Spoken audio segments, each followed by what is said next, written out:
Community connections, CKMS. Local sounds, thoughts, passions, and success. Celebrate local, your neighbor's got a story to tell. Community connections, CKMS. Happy Monday, Waterloo Region. This is CKMS Community Connections for the 21st of July, 2025. My name is Bob Jonkman. In the studio with me is Monique. He's going to be playing a live on-air in-studio performance for us.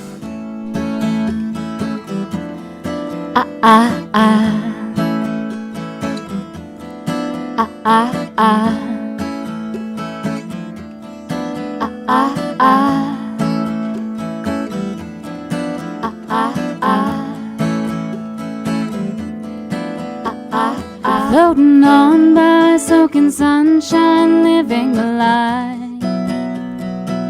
Summer love in my eyes. Just you and I, parking cars in the dark, stars gleaming bright. The scene was such a stride, much like tonight.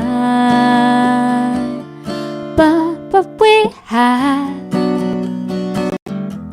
was just a fact.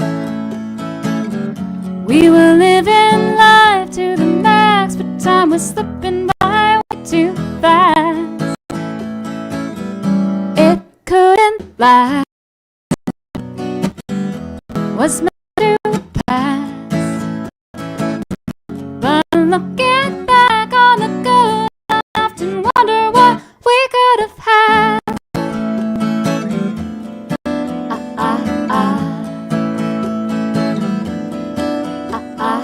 Drifting on a reverie, caught up in a memory of you. It's funny what we choose to keep and lose. Where'd you disappear? Did you find someone to call you dear? Did you let her appear inside where you never let me near? But what we had was just a fact.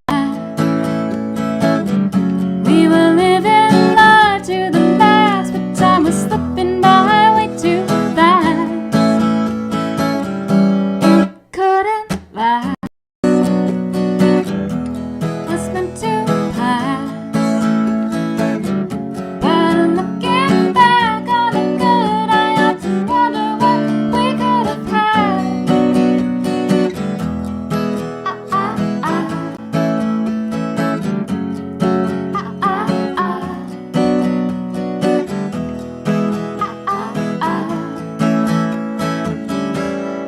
Couldn't last,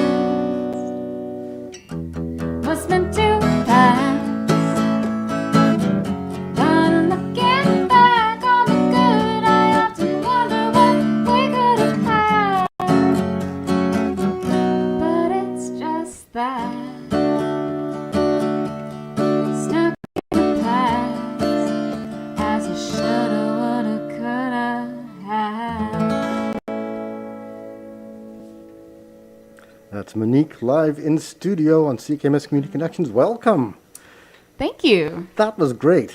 I appreciate it. Thanks, Bob. Just to put our listeners straight, there's only one of you in the studio, That's correct. Just me. but we heard you multiple times over. How'd you do that? Yes, I've got this ditto mic looper pedal, so it's just a vocal mic looper. So I can say, hello, hello, hello, hello, hello, hello. There you go. That's my looper pedal. That is marvelous. Technology to the rescue for solo performances. Yep, you got to do what you got to do with it, especially being a singer-songwriter. It's a really hard industry to, get people paid for. Oh, I know. It's, the entertainment industry as a whole is way overpaid for a very small few individuals, and then most people are just struggling to make ends meet. Is this a full-time gig for you, music? Music is a full-time gig. I'm very, very fortunate. So I'm a bass player, and I play bass, and I also play acoustic guitar. So diversifying really, really helps with, being able to fill the calendar as a full-time musician. Right. So I do some acoustic solo gigs. I play in multiple entertainment companies that hire you out and send you anywhere. Lots of corporate and weddings, and I also do a Shania Twain tribute. Really? Yeah. So that also helps pay the bills. We just finished a little local Ontario tour with a Garth Brooks tribute. The Garth Brooks name is Les Smith. So yeah, it's a lot of fun. And you do Shania Twain part of that? Yes, I'm the Shania Twain in that. That is so cool. Yeah. How do you get the gigs? How do you come across these places to play?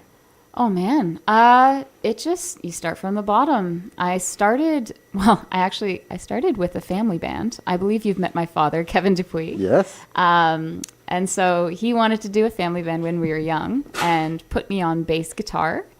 And my brother was on drums and my dad was on electric, and my dad and I sang. We started there, and then I took it further and went to Mohawk College.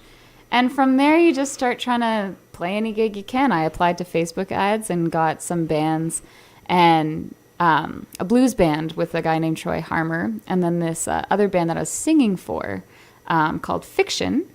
And you just network. People see you playing bass, then they hire you. So for all of that, I didn't book a gig. I just get called.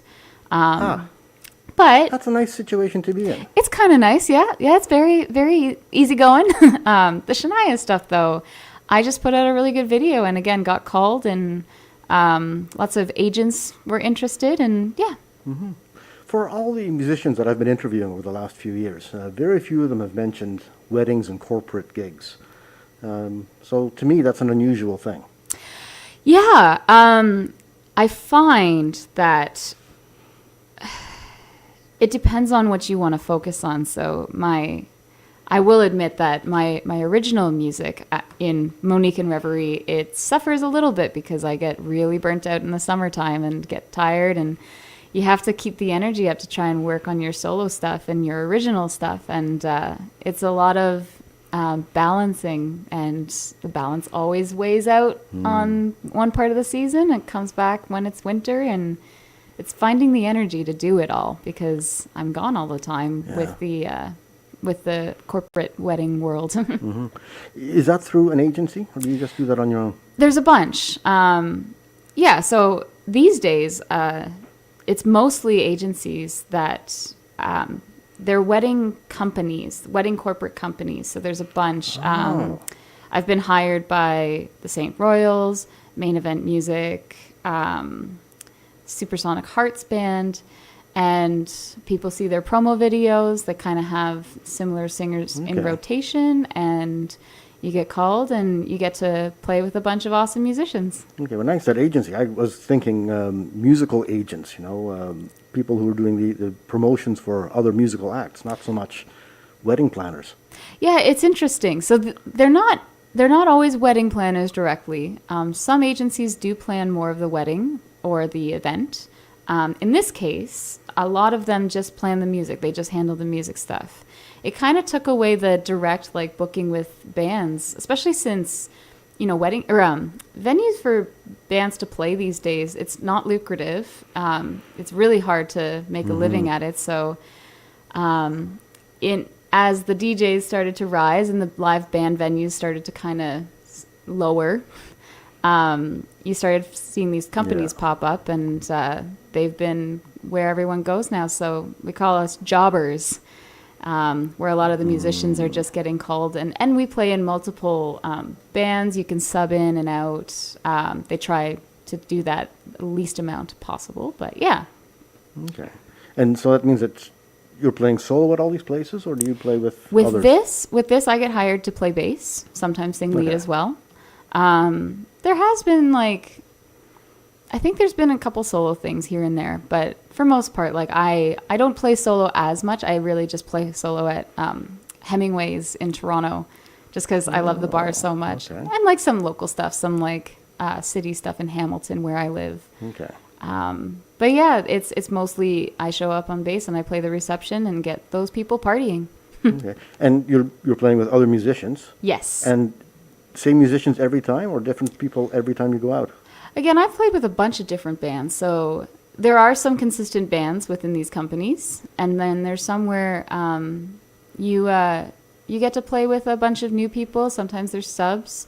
You'll notice consistency because people like to play with certain people, and you just notice the chemistry more with certain arrangements of people. So you tend to get bands within these companies, but it depends on who's available, and people sub in and out, but you just get to know the familiar faces. Yeah. And you get a chance to rehearse with these people, especially if it's a new group? Not really, no. So that's got to be either really, really difficult, or you're really, really good. Well, it's not too difficult. I'll say that. Huh? Then you're really, really good. Well, you know what? There's someone talked about this once. There's kind of rules that you follow. They're unwritten, and you kind of learn them as you go. But your blueprint for a song is always the recording. And as a musician, I find that you learn certain things, especially as a bass player and a drummer. You learn how to communicate what's happening next by filling into the next section, or there's always they call it heads up hockey, because you just kind of look around and just make sure, are you making eye contact here? Are you following me? I'm going to do this. Some of these bands will be on in-ear monitors, and there will be a music director that's using a talkback mic that's only for the musicians to hear, and they'll tell you what's happening next. And that makes it a lot more smooth sailing, but you can do it without too. Wow. I just can't imagine dropping in someplace and just bring your bass, and you don't know what's going to happen next, and you do it anyway. Yeah, you know what? If you do it enough times, you start getting it. You start knowing what happens. Everyone starts to know the rules, so to speak. They kind of follow along, and some people go just by the record, and some people like to extend sections more. There's things like the lead singer, when they're ready to sing, they'll go up, and you just loop whatever section you're on until they're ready. Sometimes you stay on one chord if, mistakes happen, but it's not about not making mistakes. It's about learning how to navigate through them. Okay. Yeah, it sounds very jazz-like. Everybody gets their solo, everybody does their own thing, and then it all comes back together at the end. A little bit, yeah. It's very improv. Yeah. So for a corporate gig, what kind of music would you play for a corporate gig? It varies. It depends on what they want. A corporate gig tends to kind of have similar repertoire often as some weddings do. You get your classics, September always is a good dance floor by Earth, Wind and Fire, and you see a lot of Ain't No Mountain. Depending on the people, you get some Brown Eyed Girls in there, My Girl, but you can also add some niche stuff. Lately, Chapel Roan has been killing the scene in a good way, with Pink Pony Club and all those songs that people just want to hear. You have a favorite amongst those? Oh, geez. I love them all. And if someone to ask you to play one of them. Oh, well, you could. Yeah,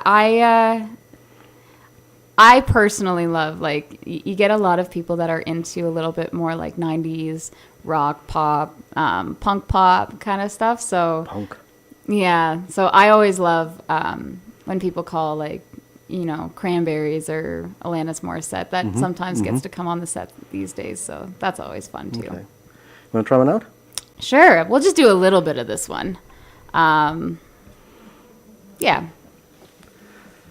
This is Monique. How about some Alanis Morissette? Alanis Morissette channeled through Monique on CKMS Community Connections. Yeah, we'll just do a little section of this if that's cool.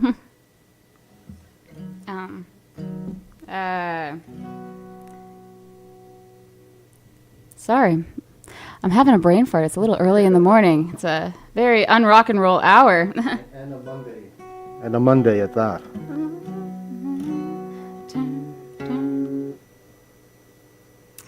Yeah, again, converting it to bass, my brain doesn't want to work.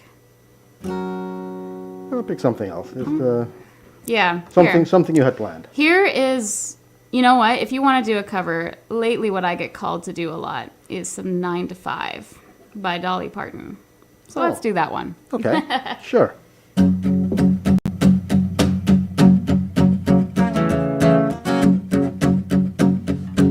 Just like this morning. I tumble out of bed and I stumble to the kitchen, pour my cup of ambition and yawn and stretch and try to come alive.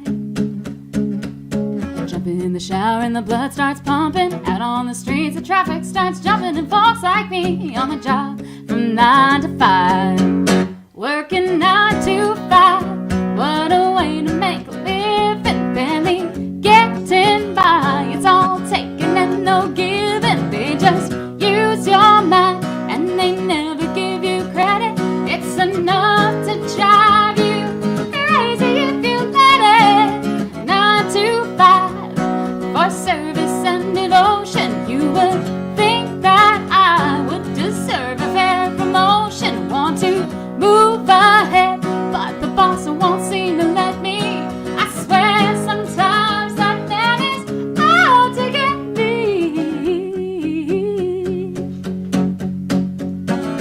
They let you dream just to watch him shatter, just to step on the boss man's ladder. But you've got dreams he'll never take away. You're in the same boat with a lot of your friends, waiting for the day your ship will come in and the tide's gonna turn and it's all gonna roll your way.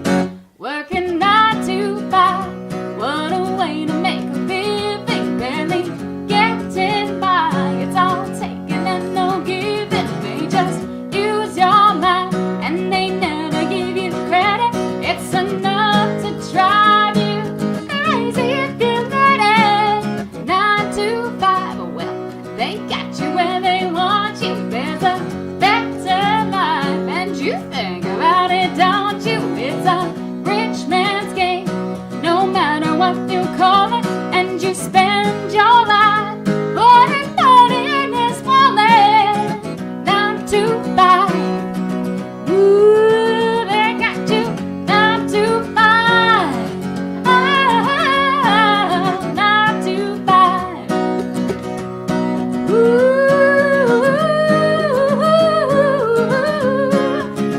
they got you. 9 to 5. That's Monique, live on air in the studio. That's great. Thank you. Dolly Parton's always a favorite, isn't it? Oh, yes. Yeah, I think she's been in a lot of films these days. Like, a lot of her songs have made it into some films. And then, like, really directly involving Dolly. So, making a comeback. You're starting to see a lot of people go crazy for that one. Yeah. It's a fun one. Yeah, it is. So you've been doing corporate stuff, wedding stuff, on-call stuff, but you have a project. Yes, I do. I started Monique and Reverie. I started writing more during COVID. It was a lost love that I rekindled because I had time. And yeah, I recorded an album last year and put it out. So we're just printing the vinyl now. As I said, sometimes things get put on the back burner. So I'm just kind of trying to get it back in motion again. Yeah. You've got that album. I think you sent us either an advanced copy or you had it released earlier on not vinyl. It is available on all streaming services. It's called Don't Waste Away a Dream by Monique and Reverie. And yeah, it was really, I think the full album came out in October last year. Okay. So I guess we've had it in our library for about 3 months or so. Something like that. Probably since April. Around election time is probably when it came in. I think, yep, that sounds right. Yeah. And that's not just you. No, so I love the sound of other musicians. I'm very blessed to play with some really awesome players. So we have Kevin Howley on drums, Kevin Beebe on bass, Adam Michael on guitar, who also mixed and produced the album, and Dave Hollingshead on some keys. And then, of course, myself. I do some bass, some acoustic, and all the vocals. All the vocals. Oh, and sorry, we also had Mary Luciani on backing vocals, as well as Kevin Beebe. Okay, that's a fairly large lineup. Yeah, and all dear friends. I'm very lucky that I have talented friends. Yeah. Did you rent studio space to record that? I did do that. We recorded a couple I forgot Adam Bowman on percussion as well, who's from Guelph. So we recorded in 3 spots. My friend Adam Michael, he started his studio, Shrimp Studios. Perfect timing. So I was really excited to work with him in his new space. So we were at Shrimp Studios in Hamilton, which is now in Dundas. Yeah. And that was to do a lot of the vocals and some of the more acoustic songs. We did the whole band live off the floor recording. We did drums, bass, and guitar in Halo Studios, which is in Hamilton as well. Amazing studio. I absolutely loved it there. And the owner shares a love of Prince with me, so that was pretty comforting. And then we also recorded at Copper Sound Studios in Guelph to do some percussion stuff with Adam Bowman. Okay, so this wasn't just straight off the floor. This was put together. It was an engineered piece of work. The bed tracks were off the floor, so like the drums and the bass and the guitar all played. I had some pre-recorded vocals just to kind of help them through. But yeah, it's expensive to try and get a live off the floor recording, and it's just it's difficult to try and get it, get the perfect takes and everything. And I did a lot of the backing vocals too, so you have to layer for sure. Yeah, I know that a lot of people took advantage of the pandemic to do a lot of recording, but they did their recording in home studios. So that wasn't something that you were considering? I was doing the demos. I was doing the demos in a home studio. Like I have a little setup in my office. But yeah, like I just find doing it all myself, it sounded sterile. Yeah. And just too flat, like it didn't breathe. And when you put your song in the hands of other musicians, there's just this life to it. It just, the best way I can always put it is it breathes. It has its own energy. Does it go in a direction that you don't expect? I shouldn't say not expect, because I know who I'm hiring, but it's always a surprise. Like you never exactly know what it's going to feel like. An example is like I wanted to do a big gang vocal even, and I have this, you always hear something in your head, and everything in my head was fulfilled plus more. Like there was just a lot of surprises that, I do take some, I tell people to take some liberties. Like the demos are there as a blueprint, but it's not the note for note requirement. You can do whatever you like with it. But I had some gang vocals on Wondrous Game, and I think I cried. Like it was all I just got a bunch of friends to kind of, because it wasn't supposed to be perfect. It's supposed to sound like a lot of people shouting. Okay. And I cried the first time I heard it because it was just so special having all my friends do it, but also like you think you know how it's going to sound, and it's just the timbre, the tone, it's very different. You hear joy in people, in their voices. Like you can hear an emotion too, and it was unexpected. It was very surprising. How did you get the music out to the musicians? Again, like I sent, there were some chord charts, like little simple lyric lead sheet stuff. But mostly I had pre-recorded demos. Like I had it pretty recorded. We did 2 rehearsals that I recorded as well. And then I would send out the audio with some notes, and then did the second rehearsal and then sent that audio out saying, this is great. And then we went into the studio. You make it sound simple. It's the admin stuff that's not simple. Yeah, the playing is easy.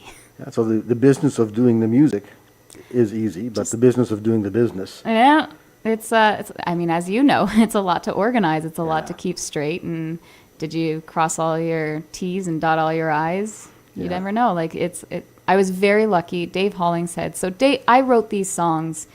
Kind of with Dave Hollingshead. He was also kind of a producer on this. Okay. And he was the one that gave me the encouragement to actually write this music. At first, I was thinking of maybe just selling it. And he was just saying, no, you've got a voice, Alyssa. Like, you've got something to say here. So, sorry, my stage name is Monique, but my personal name is Alyssa. Monique is my middle name. So he said, you should do this. You should play some music and do your own originals rather than giving it to somebody else. So we sorted through a lot of it, and he's had a lot of experience with a lot of different artists, so he was giving me his advice on what has been successful and what to do going into the studio. I was overly organized, so it was the planning that took a lot of time. Yeah, and then it all came together. It did, yeah. I was very, very happy with the results. Yeah. And you've put it on all the streaming platforms, you said? I think anything that would take it from us. I went through CD Baby to Baby Aggregator, so anything that they did, it's there. Get them to distribute it to all the different platforms. Yep, YouTube, Apple Music, Spotify, Bandcamp, whatever. And do you have CDs that you give out at performances? That's not happening yet. I am working on the vinyl. CDs, I find no one has like a car CD player anymore, and No, I guess not. they're starting to disappear a little. So I thought I'd try. If enough demand comes in for CDs, then maybe I'll give it a shot and print some. But vinyl, I don't know. There's something about owning, like it's very trendy these days. But also, I was really happy. The backup singer Mary also did the artwork. And I told her, listen to the music and tell me, or just paint what you feel. And she did it. And so it's also art. And I love that. I remember a friend of mine had Big Pink, like the band's album. And they just have like a big painting of it in their house. And I was like, yeah, albums should be artistic. Yeah. So. Nice to hear that it wasn't an AI generated cover, because I've seen that happen to, bands that I really enjoy, and they suddenly have these 6-fingered characters on the front cover of their album, and where'd that come from? Oh, well, we couldn't hire an artist, they said. We did it with AI. Well, that's not so much fun anymore. Yeah. There's some artists that do both. They kind of, from what I haven't ever seen it, so I can't really speak, but an acquaintance of mine, Gary Beals, he did AI artwork, but it looked really cool, and it was an artist like a graphic artist that kind of led it. So sometimes you need to know how to work it more. It wasn't to do it yourself, but I've seen some cool stuff, but it is still nice to have that home touch. And I told her, just listen to the album and paint what you want to paint, and it was perfect. And it's good to give artists another outlet for their art. I mean, not everybody can display in galleries. Yeah, so. If you're able to share the love, like dance, comedy, art, like visual arts, spoken word, whatever. Like, I believe the arts should be emerged. They shouldn't be in their own lanes. Yeah. There's a large number of people who are just multi-talented. They're musicians and they're visual artists as well. That always surprises me. I always figure you've got the music scene sewn up. Get out of the visual art business, but that's not how it works. People who are creative all over. Even my partner Kevin Beebe, who is playing, he has played some bass on the album and played or sang as well. He's also a jobber like me, a freelance musician, but he has now started comedy. Oh. Yeah. Okay. That sounds scary. I think I might have been more scared than him on his first gig. I'd get him in sometime. Yeah, absolutely. Yeah, we'll have to chat. Yeah. So off the album, is there anything that's become popular on the streaming services, something that stands out as the audience favorite? I find a lot of people like the song Put a Price on a Memory that I released. It's kind of like a little bit more like, it's poppy, and it's a little bit more kid friendly. So I'm very lucky to have some wonderful nephews, and then my cousins have some wonderful kids, and a lot of them have said they love that one. And yeah, it's still it's a newer thing. Like I'm a brand new artist, so still working on getting those streams up and seeing what. But Put a Price on a Memory was the first release I did, and that was the one that most people liked. Okay, and something that needed a little bit more love. Songs that need a little bit more love. I think the reception has been pretty good overall. For like the first time doing it, I didn't have high expectations. I was just grateful for whatever came out. A lot of people love the song Tell Me. And I think because it was released a little later, maybe it didn't get as much reception. But yeah, Tell Me and What We Could Have Had are probably my two favorites off the album. Okay. You want to play one of them? Sure, let's do it. What We Could Have Had was the first song I did. Let's do Tell Me. Gonna take a little sip here. As Monique lubricates the vocal cords, you're going to hear something from the album that she released back in October. Here we go. Tell it to me tenderly. Whisper it soft and sweet.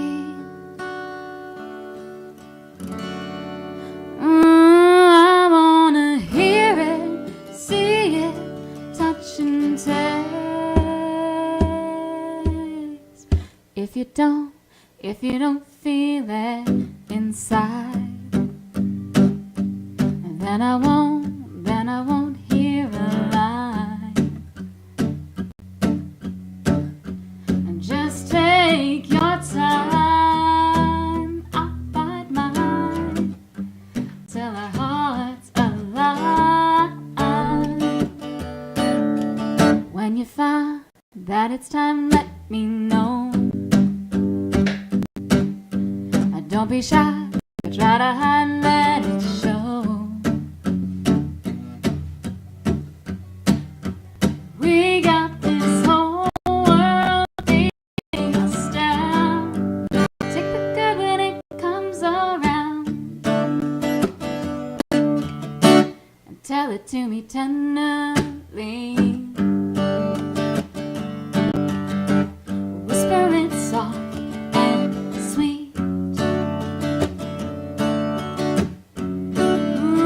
I wanna hear it, see it, touch and taste. Tell me in a million ways. In the black and night, fire in your eyes. Oh, with your fingertips, love me with your lips. Every day it's right as rain. Oh, when you look at me that way, I wanna make you feel the same, and tell it to me tenderly. Whisper it soft and sweet. Ooh, I wanna hear it, see it, touch and taste. Tell me in a million ways. In your gaze, let it overtake. With your touch, make me feel your love. Feel the kiss you brush, let my body rush. Everything you say, make me feel that way. In your gaze, let it overtake. With your touch, feel your love. Feel the kiss you brush, let my body rush. Everything you say, make me feel that way. In your gaze, let it overtake. With your touch, make me feel your love. Feel the kiss you brush, let my body rush. Everything you say, tell it to me tenderly. In your gaze, let it overtake. With your touch, whisper it soft and sweet. Ooh, I wanna hear it, see it, feel the kiss you brush, let my body rush. Tell me in a million ways.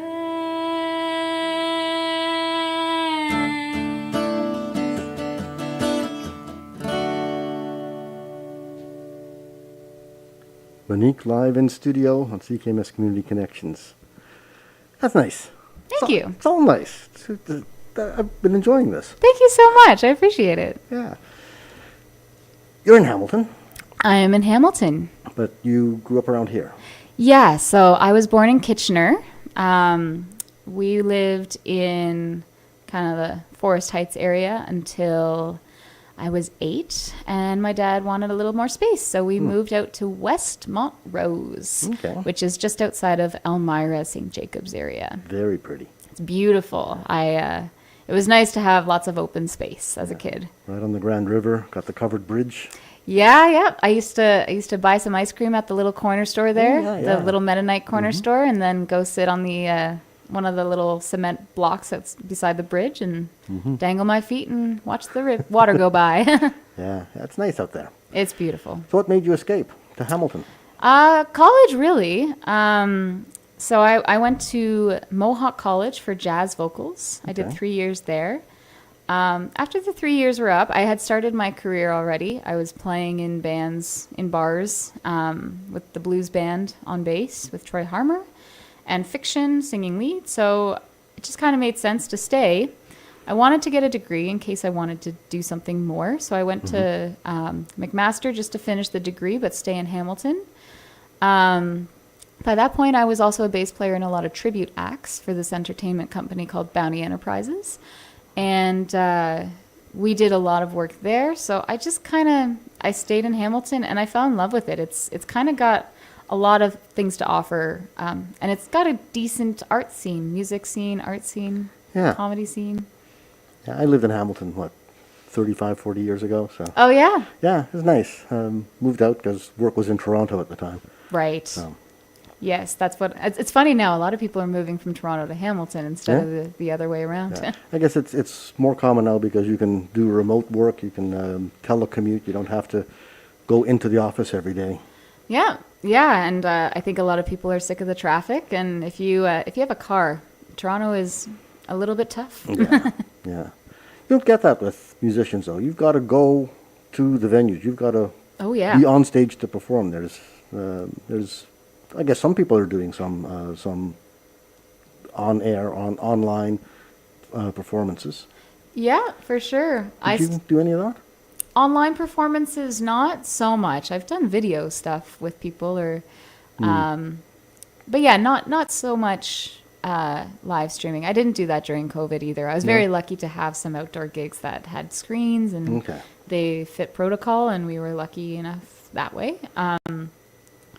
Yeah, I've never actually tried it. I should, just to give it a go. But Takes some getting set up as well because you need all the studio. Well, you don't need much studio gear, but you need some nice place to do the performance at. I've got it. I'll admit I am not a tech savvy person. No. I've learned to try and not necessarily embrace it, but just get through it. Yeah. It's not my favorite thing to deal with, so it's kind of held me back a little from trying those things. Well, as long as you've got the gigs live in person, you don't Yeah. need to depend on online streaming or online performances to enhance that. I think that's what it was. All the venues dried up, and so many of the musicians had no choice but to go online. Yeah, I would be curious. I've seen one or two concerts, and I do love the interaction, like being able to see what people are saying in the moment. A friend of mine actually did really well with some live streaming stuff during COVID. Her name's Astrid Rapepi. She's from Australia, and she moved during COVID. She immigrated to Canada.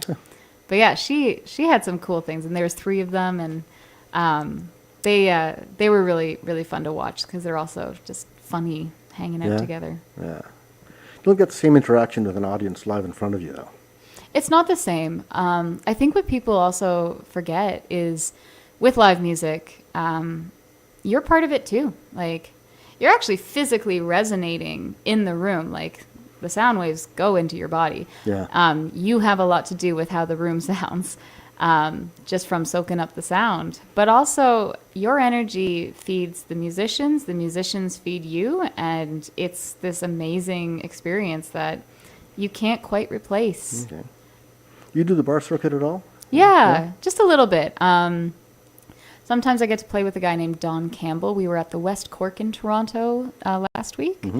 And that was just some rock and roll. And Okay. I play solo acoustic with Hemingways. Yeah. I think I was also just there on last Saturday, Friday, something like that. Yeah. So what do you do when the audience just isn't there for you? You know, it's like playing to a brick wall. What happens then? Well, unlike comedians, I have the music to hide behind. But honestly, I don't find that's happened in a very long time. And I used to do, last year we were doing this gig at the Hilton in Toronto. And that one's kind of a background music gig. Like, you're there to be a vibe more so than, Okay. and you just kind of talk, like, doing solo is a little different. I usually try and talk to people when I'm doing solo, in between and getting to know people and getting their names. But when you're with a band, especially with that gig, because the gig was to be more atmosphere. And Right. so you kind of just have fun. And it's nice in that context because you can, if you're atmosphere, you get to mess around a little bit more. And it's not about making people dance and sing along as much as it is just like being entertaining in this atmospheric way. And you get to mess around with the tunes a little more, maybe try switching up the groove, Okay. experiment.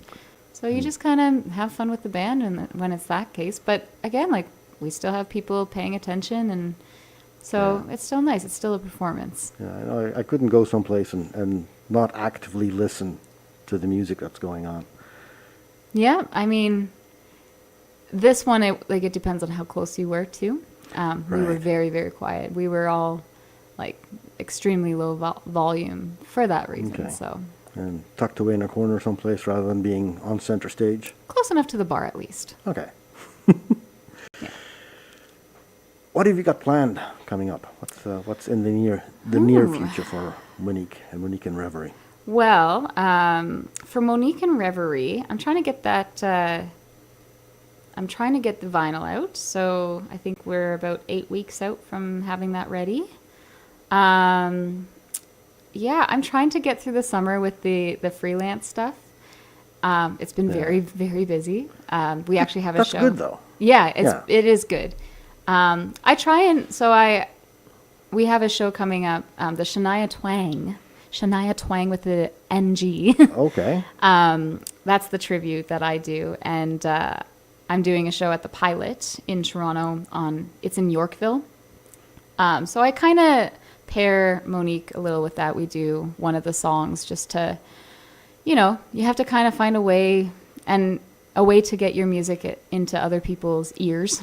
And so I sneak one in there, and it's pretty it's close enough on brand to Shania. It's pop, and other than that, I'm just trying to get a little bit more networked. Again, people are getting to know who I am, so yeah. Yeah. It's not too many plans yet. Have you got groupies? Have you got a fan base that follows you around? I've got wonderful friends. We've got a few. I guess maybe they might consider themselves groupies. We've got a few people in Hamilton, especially that do love live music. Yeah. Any plans on putting together a band and touring with a band? That would be amazing. Too much planning, too much work. It's a budget thing for sure. Yeah. I had a friend. I just played with an artist, Eunice Can, and she just did a tour in Germany, I think it was. And apparently, it's not too hard. Like people are more interested in seeing live music out there, so it's not as like if you don't have to have a following to book a gig there. But she did it solo. She has her looper pedal as well. Okay. So yeah, like it would be amazing to do that kind of stuff. I think you kind of need to make more connections, which is what my goal is Yeah. right now. Yeah.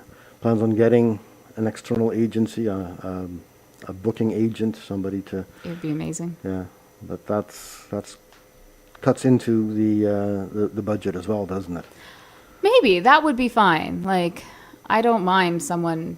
I would love to pay. Like I would love to not do it all myself. Yeah. I'm not a big fan of the DIY, but yeah, like if it just pays something at least to make people be able to put food on the table, then I would be so happy with that. But yeah, you got to do some showcases, and so just trying to apply for those, getting my package together. I think I've done some applications, but again, I'm new, and you just kind of have to keep replying. So how long have you been at this? The original stuff, really, it's pretty new. Like I started recording. Oh gosh, I guess it would have been 2 years ago that we did the actual recording. Okay. And just planning on getting all the the social media stuff out there to try and like let people know, hey, I'm a bass player, but I'm also a singer-songwriter. Right. So this has been kind of a portfolio project. As much as I believe it and I love it, it's also to let people, like, bring awareness that I actually do this. Right, right. And then it's been successful because you've been getting the individual gigs, the jobber gigs. Yeah, like I've been able to put food on my table Okay. with my work. But yeah, with the Monique stuff, I would love for it to be a little bit more lucrative, but it might be a long time before that happens these days. You 'Cause never know. You always invest more money back into it too, right? Yeah, yeah. And you never know what bits that you're investing are the ones that are actually paying off. Yeah, absolutely. I would love for it, and I've got to push it a little bit more too. I've got to start actually trying to book shows and stuff, and just get through this crazy, crazy summer. Got something else for us? I absolutely do. Okay. Well, let's do something a little bit more upbeat. What time are we at, by the way? We've got about 15 minutes left. All right. Then let's do this. Yeah. I'm going to do the title track called Don't Waste Away a Dream. Okay. So this song was a little bit of a promise to myself. So I had a bucket list when I was in high school, and I promised that I would release an album, and then let that go for about 10 years. And so I came back to it in COVID, and it was that nice reminder that this was a goal of mine. So printing the vinyl kind of is like the completion of it. So this is a song that I wrote during COVID as that promise to the 17-year-old me.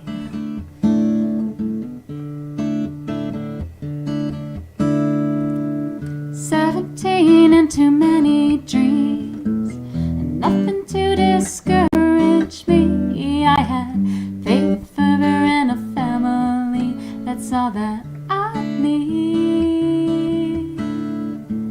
I take a shot, yeah, I take 'em all. Not afraid to fail or fall. There was no ladder too big or tall for me. Ooh, they try to tell you that you're young and naive.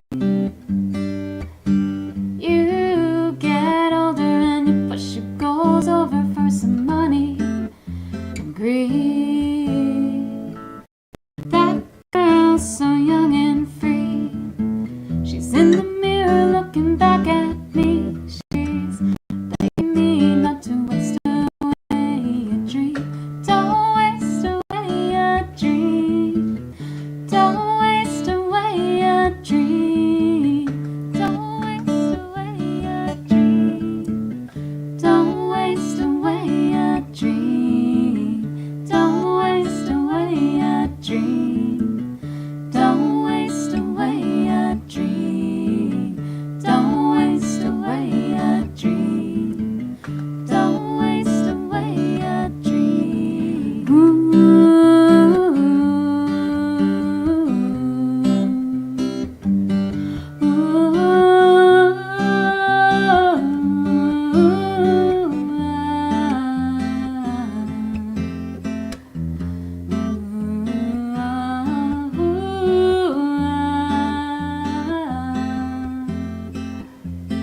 She's begging me. Don't waste away a dream. She's begging me. Don't waste away a dream. Don't you waste it away. Don't waste away a dream. She's begging me. Don't waste away a dream. Don't you waste it away. That girl's so young and free. She's in the mirror looking back at me. She's begging me not to waste away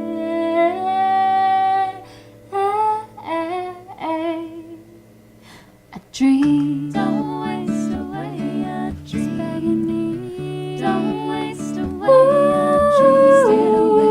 Don't waste away a dream. Don't waste away a dream. Waste it away. Monique live in studio at CKMS Community Connections. That's lovely. Thank you.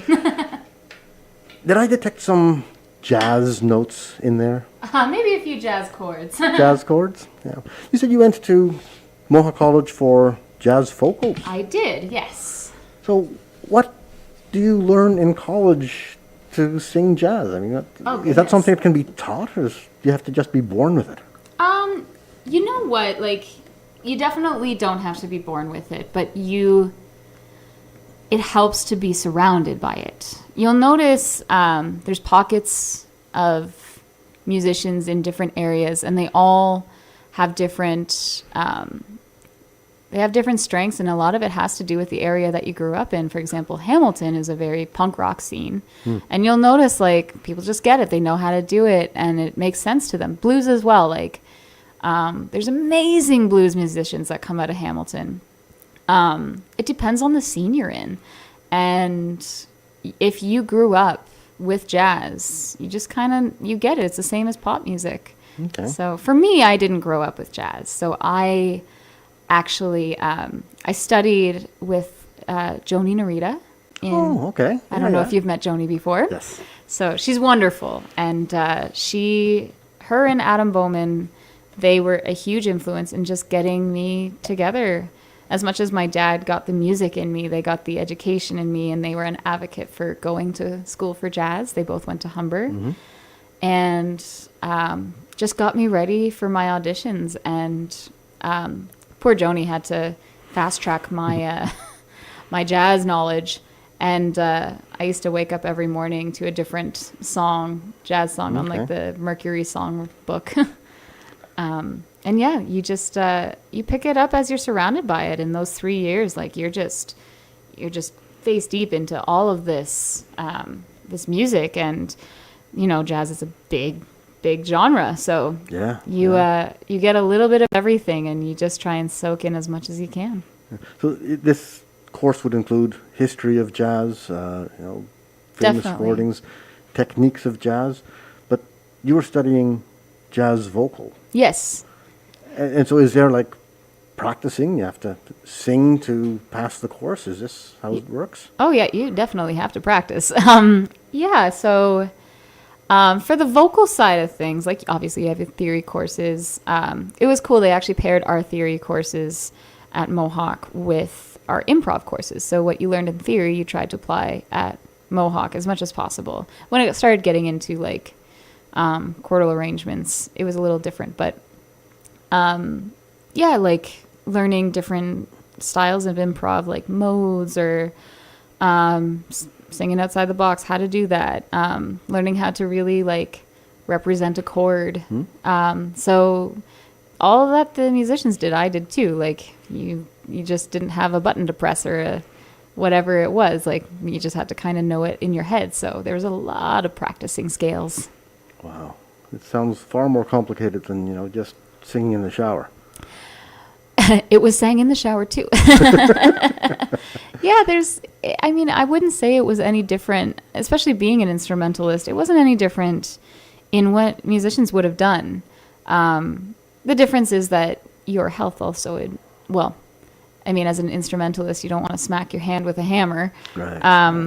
So you had to take care of yourself. You had to drink lots of water. I warmed up every day. Okay. Still try and do that. And, there's a little bit of vocal technique involved. I was really lucky that Joni was an advocate for that. So she got my vocal technique together before I went to college, like long before, even before I considered going to college.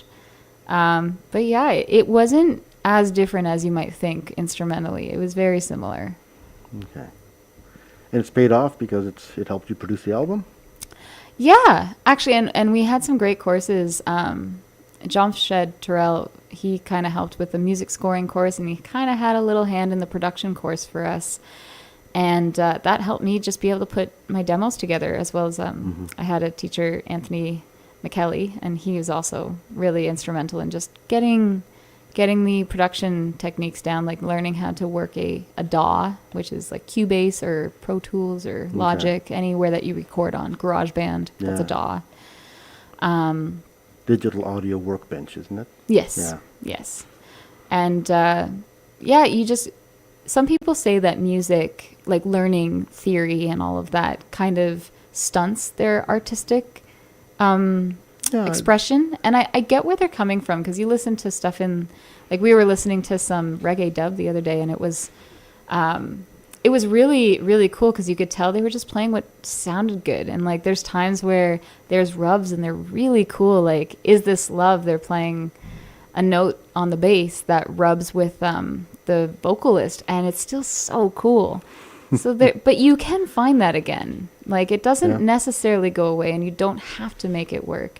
But being able to know where you're going, like I can sing, I can have a melody working in my head, and it's already like, I know what the chords are. I don't have to sit down. I know where it's going to go.